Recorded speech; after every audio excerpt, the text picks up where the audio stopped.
के हवाले से किस तरह के इंतजामात किया है, क्योंकि एक तरफ से महामारी है। देखिए, हिसाब से अब आप खुद तो जानते हैं कि अभी हमारा जो है विंटर की आमद है। और हर साल हम जो है विंटर प्रिपेयर्डनेस के लिए हम डिस्ट्रिक्ट लेवल पे हो या बाकी यूटी लेवल पे भी हो तैयारियां करते हैं। लेकिन इस बार ये ख़ास बात ये रही कि हमने अपने डिस्ट्रिक्ट लेवल पे तो कम से कम 2 दफ़ा जितने भी हमारे स्टेक होल्डर्स हैं उनके साथ इसके बारे में, स्टॉकिंग के बारे में रिव्यू मीटिंग हमने लिया। लेकिन कल आपने ख़ुद तो सुना होगा कि कल हमारे एलजी साहब ने एक मीटिंग चेयर किया, जिसमें हमारे सारे स्टेक होल्डर्स, बोथ यूटी, पूरा यूटी एडमिनिस्ट्रेशन, हमारे पूरे दोनों डिस्ट्रिक्ट के डिस्ट्रिक्ट एडमिनिस्ट्रेशन, प्लस दोनों सीईसी और उसके अलावा हमारे बीआरओ के दोनों चीफ इंजीनियर, तो सारे स्टेक होल्डर्स को लेके उन्होंने पूरा रिपोर्टिंग लिया कल कि आपका इसेंशियल कमोडिटीज़, आपका मेडिकल में हमारे क्या हैं, उसके बाद पावर का सिनेरियो, उसके बाद आपका जोजिला को लेके, फिर एयर को लेके और हमारा एयर कार्गो को लेके, और ख़ासकर जो हमारा जो विंटर में हमें फ्रेश वेजिटेबल वगैरह आता है तो उसके बारे में उन्होंने एक तफसीलन एक रिव्यू लिया। तो उस रिव्यू में जो हमें रिपोर्ट मिलके ये आया है कि जो एसेंशियल कमोडिटीज़ जो government of point of view से है, जैसे हमारा सीएपीडी डिपार्टमेंट है, जैसे हमारा आपका पीडीडी है, तो उनका हमारा ऑलमोस्ट जो स्टॉकिंग है वो 90 से अबव 90% उनका स्टॉकिंग हो चुका है। अब रहा आपका बाकी मेडिकल डिपार्टमेंट का जो हमारा नॉर्मल सप्लाई है वो भी ऑलमोस्ट 70% 74% हमारा सप्लाई हुआ है, स्टॉकिंग हुआ है। और कोविड को लेके भी हमारे ऑलमोस्ट तैयारियां पूरा है।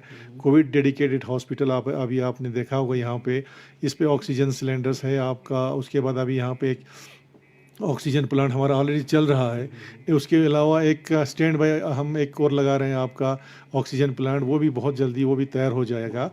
उसके अलावा यहाँ पे सेंट्रल हीटिंग का भी चल रहा है यहाँ पे अपना कोविड हॉस्पिटल में, तो उसको फ्यूल का स्टॉकिंग वगैरह, तो वो भी ऑलमोस्ट मैं समझता हूँ कि 70 to 80% हम उसमें भी तैयार हैं आपका।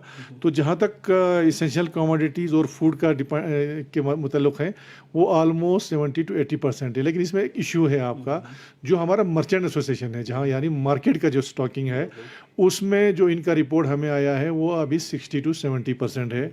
उसमें कुछ रीज़न है। रीज़न इसलिए कि बिकॉज ऑफ लॉकडाउन पेंडेमिक हमारे जो छोटे दुकानदार हैं उनका इतना सेल नहीं हुआ, तो उनके पास स्टॉकिंग करने के लिए इतना वो पोजीशन में नहीं है। लेकिन उसको कंपनसेट करने के लिए अभी हम कोऑपरेटिव डिपार्टमेंट के ज़रिए ला रहे हैं। जैसे हमारे जो मेन कुछ चीज़ें जो हमारे मार्केट में नहीं होता है, अब जैसे आपका साल्ट है, बटर है, टमाटो पूरी है, उसका हम जो है अच्छे नंबर में जो है कोऑपरेटिव डिपार्टमेंट का स्टॉकिंग कर रहे हैं। लेकिन उसके अलावा हमारे यहाँ कुछ रजिस्टर्ड डिस्ट्रीब्यूटर्स हैं आपका, जैसे अमूल का है, जैसे आपका बड़े टाटा साल्ट का है, या बड़े बड़े डिस्ट्रीब्यूटर जो ले और करगिल में है, तो वो उनको आपको स्टॉकिंग करना ही करना है, उनका कोई एक्सक्यूज़ नहीं है, they are bound to stock. तो हमने यूटी एडमिनिस्ट्रेशन को कहा कि दोनों को आपको टारगेट एक देना पड़ेगा, चाहे जो कुछ डिस्ट्रीब्यूटर ले में है, कुछ करगिल में है, तो उनको स्टॉकिंग करना ही करना है, क्योंकि उनके पास जो माल है हमारे दुकानदारों को और कहीं से मिलेगा नहीं। अगर वो उनके पास श्रीनगर या जम्मू में जाकर बोलेगा भाई आपका स्टॉकेज जो है वो ले में है या करगिल में है, तो पिछले साल हमें प्रॉब्लम ये हो गया कि उनके पास स्टॉक नहीं था। तो इस साल हम ये इंश्योर कर रहे हैं कि जितने भी डिस्ट्रीब्यूटर, चाहे वो ले में हो चाहे करगिल में हो, उनके पास पूरा स्टॉकिंग मिले, ताकि वो टाइम टू टाइम हमारे छोटे दुकानदारों को वो दे सके। ख़ासकर सर आपने जिक्र की जोजिला की और साथ ही साथ कार्गो की। जोजिला के बारे में जानना चाहूँगा, क्या इस बार जोजिला लंबे समय के लिए ऑफिशियली खुला रख सकता है? इस हवाले से किस तरह की एश्योरेंस यूटी एडमिनिस्ट्रेशन से एलजी साहब से मिला? उसमें आपका जो हमारे विजय के जो चीफ इंजीनियर है, उन्होंने एलजी साहब को ब्रीफिंग दिया कल से। उन्होंने ये एश्योर किया कि उनका टारगेट है 31 दिसंबर, यानी कि वो ये मान के चल रहे हैं कि कुछ भी हो हम 31 दिसंबर तक इसको खोल के रखने की कोशिश करेंगे। यानी ये नहीं कि पूरा विंटर करेंगे। उन्होंने कहा हमने अपनी तरफ से एक टारगेट सेट किया है, जिसके तहत हमने मेन पावर, मशीनरी, डेवलपमेंट, उनका हीटिंग वगैरह का जो हमने इंतज़ाम किया है वो 31 दिसंबर तक उन्होंने किया है। और वो लोग आपका हमारा जो राइट फ्रॉम आपका मटाइन टू आपका जो 0 पॉइंट तक है, वहाँ तक बीच बीच में वो शेड्स बनाएंगे, सिनो हट्स, जहाँ पे वो आदमी रख सके, जहाँ पे वो डोज़र रख सके, वो सारा वो प्लानिंग उन्होंने कहा, वो हम प्लानिंग हमने सारा कर लिया है। तो वो उनका ये है कि उन्होंने ये एलजी साहब को बताया कि हमारा ये कोशिश है कि हम कुछ भी हो, जितना हो सके 31 जो अक्टूबर ये है आपका दिसंबर तब तक खुला रखने की कोशिश करना है, और by first week of March खोलने की कोशिश करना है।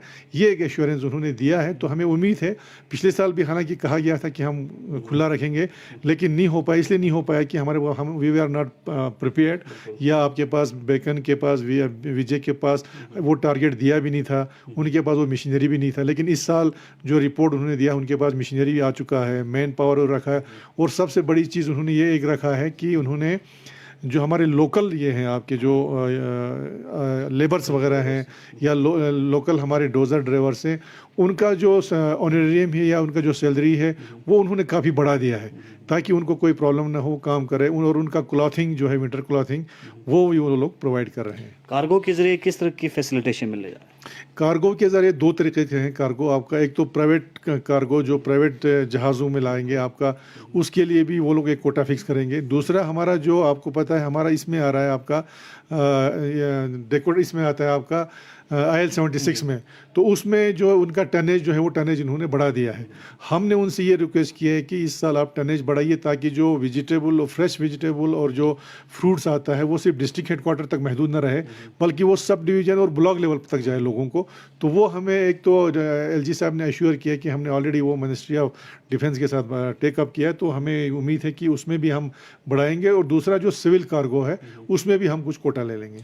सर, विंटर में जिस तरह से जोजिला ऑफिशियली बंद होने के बाद लोगों को काफ़ी दुश्वारियों का सामना करना पड़ता है, हालांकि हुकूमत की जानिब से यकीन दहानी बहुत दिया जाता है फैसिलिटेशन के लिए, इस बार LHDC कारगिल की जानिब से लोगों को फुल फ्लेज फैसिलिटी मुहैया करने के लिए किस तरह की स्पेशल प्रायोरिटी पे इंतजाम किए हैं, ताकि ऑल राउंड जो कारगिल के लोग हैं उनको विंटर के हवाले से जो फैसिलिटेशन मिल सके? देखिए, आपको इस हिसाब से विंटर में 2 या 3 चीज़ों को हमें फोकस करना पड़ता है। एक है हमारा आपका मेन जो हमारा वो है आपका विंटर में हमारा पावर सप्लाई, दूसरा हमारा वाटर सप्लाई, तीसरा हमारा मेडिकल, चौथा हमारा आपका कम्युनिकेशन।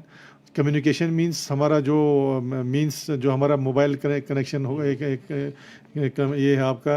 दूसरा हमारा जो लोगों का आना जाना, जैसे हमारे पास सिविल एयर सर्विस नहीं है, हम AN-32 के ज़रिए जाते हैं, तो हमने वो भी टेकअप किया। और अभी रिसेंटली आज मुझे लेटर भी मिला उसका, डिविजनल कमिश्नर साहब ने उसको मिनिस्ट्री ऑफ डिफेंस के साथ टेकअप किया है कि हर साल की तरह जो हमारा डेकोटा AN-32 जो चलता है वो करगिल से चलना चाहिए। तो हमें उम्मीद है वो चलेगा। अब उसमें कितना रेगुलर चलेगा वो हम नहीं बता सकते हैं, क्योंकि एक तो इस साल पेंडेमिक है, दूसरा ईस्टर्न लद्दाख में जो हालात आपको पता है, तो उनका वो काफ़ी प्रिपेयर उनको रहना पड़ता है, अलर्ट भी रहना पड़ता है। तो चलेगा ज़रूर आपका, लेकिन उसमें ऐसा होगा कि कितना रेगुलर चलेगा वो हम नहीं बोल सकते हैं। बाकी रहा पावर सप्लाई में, ये है आपका लास्ट ईयर भी हम अभी जो पावर हमें आ रहा है वो नॉर्दर्न ग्रिड से आ रहा है। तो हमने उनसे रिक्वेस्ट किया कि विंटर में हमारा जो छुतुक प्रोजेक्ट है आपका, वो हार्डली हमें 3 या 4 मेगावाट देता है, और इस साल तो उससे भी ज़्यादा कम होगा। हम अभी से देख रहे हैं कि हमारा सुरू रिवर में जो पानी का लेवल है वो काफ़ी डाउन हुआ है। तो हमने ये उनसे रिक्वेस्ट किया कि जिस तरह से लास्ट ईयर हमें uninterrupted power supply power grid से मिला है वो मिलना चाहिए, उसमें उन्होंने हमें एश्योरेंस दिया आपका।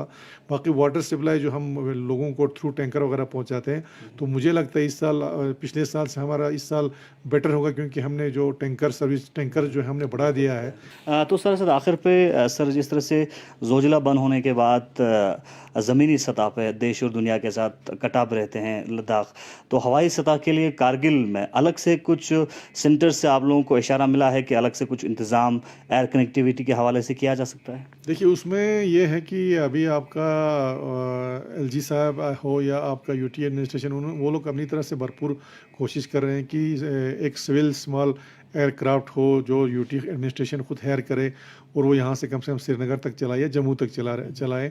लेकिन वो इन प्रोसेस से वो कहाँ तक है हमें उसके बारे में पूरा मालूम नहीं है। लेकिन जहाँ तक पवन हंस चॉपर का सर्विस का आपको पता है, एक पवन हंस हमारे पास ऑलरेडी UT एडमिनिस्ट्रेशन के पास है, तो उन्होंने ये एश्योर किया है कि इन केस ऑफ इमरजेंसीज, जहाँ पेशेंट्स को लिफ्ट करना होगा या किसी को इमरजेंसी होगा, तो वो अपना पैसा देके बुकिंग भी कर सकता है। और उसमें हमें ये एश्योरेंस दिया है जब भी रिक्वेजिशन दे देंगे वो हेलीकॉप्टर हमें प्रोवाइड होगा इन केस ऑफ इमरजेंसीज। उसके अलावा उन्होंने ये कल LG साहब ने खुद हमें कहा कि वो लोग एक MI-17 जो बड़ा हेलीकॉप्टर होता है आपका, जो 15-18 पैसेंजर उठाता है, उसके लिए वो लोग बात कर रहे हैं, जो करगिल टू श्रीनगर चले, जो श्रीनगर टू लेह चले। तो उन्होंने कहा वो हमें उम्मीद है कि वो मैच्योर हो जाएगा। तो उस सूरत में अगर वो भी होता है तो इन केस ऑफ इमरजेंसीज हमारे लिए काफ़ी फैसिलिटेट होगा। बाकी जो आपका AN-32 वगैरह तो है वो इंशाल्लाह चलेगा।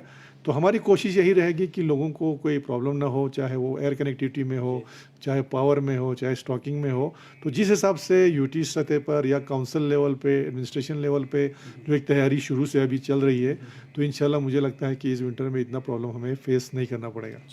बहुत बहुत शुक्रिया। हमारे साथ बात कर रहे थे लद्दाख खुद मुख्तार पहाड़ी तरक्याती काउंसिल कारगिल के चेयरमैन फिरोज़ अहमद खान साहब। खान साहब का कहना है कि इस बार के विंटर में लोगों को पहले सालों से बेहतर फैसिलिटेशन देने की कोशिश करने जा रहे हैं। आप सब जानते हैं लद्दाख के अंदर इस वक्त जो लिटरेसी रेट है वो आहिस्ते आहिस्ते बढ़ रहा है। दूसरी जानिब बहुत सालों से जिस तरह से ड्रॉप आउट स्टूडेंट है उनके ऊपर एक एनजीओ काम कर रहे हैं और ड्रॉप आउट स्टूडेंट्स को आगे लेने की कोशिश कर रहे हैं, उनके हुनर को निखार के उनके स्किल को डेवलप करके निखारने की कोशिश कर रहे हैं।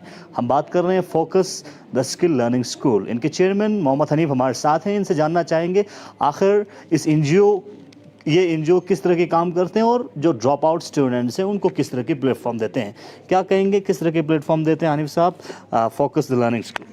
सबसे पहले मैं बहुत शुक्रगुजार हूँ कि आप लोग यहाँ पे आके हमसे ये इसके बारे में जानने की कोशिश किया, इसका बहुत बहुत शुक्रिया।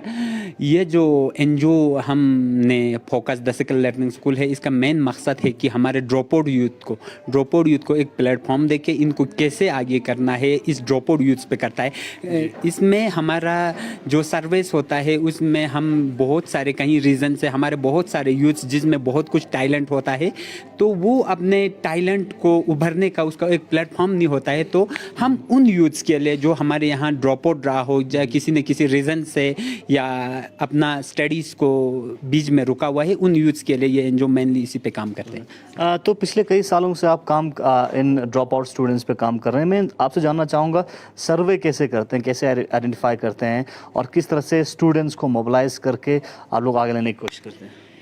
हमारे ऐसा है कि हमने डिस्ट्रिक्ट लेवल पे पूरा एक सर्वे किया था जिसमें हमने कितने बच्चे, हमारे सारे बच्चे लगभग 98% स्कूलिंग्स होता है। इसके बाद जब हम हाई सेकेंडरी लेवल पे गया तो कम से कम हमारा वहाँ पे 70% बच्चे जो है हाई सेकेंडरी लेवल में पहुँचा था, उसमें 30% बच्चे हमारा ड्रॉप आउट था। इसके बाद हम जब कॉलेज लेवल पे हमारा सर्वे चला तो हमें लगा कि कॉलेज में 50% हमारे बच्चे कॉलेज लेवल तक पहुँचा है और 50% हमारे बच्चे ड्रॉप आउट हुआ है। इसके बाद यूनिवर्सिटी लेवल पे हमारे सर्वे में ऐसा आया कि 20% जो बच्चे हमारा है वो यूनिवर्सिटी लेवल में पहुंचा है, तो बाकी जो है ड्रॉप आउट हुआ है। इसके बाद हम सक्सेस रेट देखेगा कि ओनली 10% बच्चे हमारा आगे सक्सेस होता है, बाकी जो 80-90% हमारा ड्रॉप आउट होता है। तो हमने ये जानने की कोशिश की कि इसका क्या रीज़न है कि इतना बच्चा हमारा ड्रॉप आउट क्यों हुआ और ये बच्चा कहाँ है। तो हम गाँव लेवल पे देखने के लिए गया, देखो हर बच्चे किसी न किसी रीज़न से वो लोग ड्रॉप आउट था। किसी का फाइनेंशियली वीकनेस था, किसी का फैमिली में कोई गाइडेंस की कमज़ोरी था, किसी को कि उसको गाइडेंस करने वाला, उसको एक ये राह दिखाने वाला नहीं था, उनको अच्छे कोई कैरियर काउंसलिंग करने वाला नहीं था।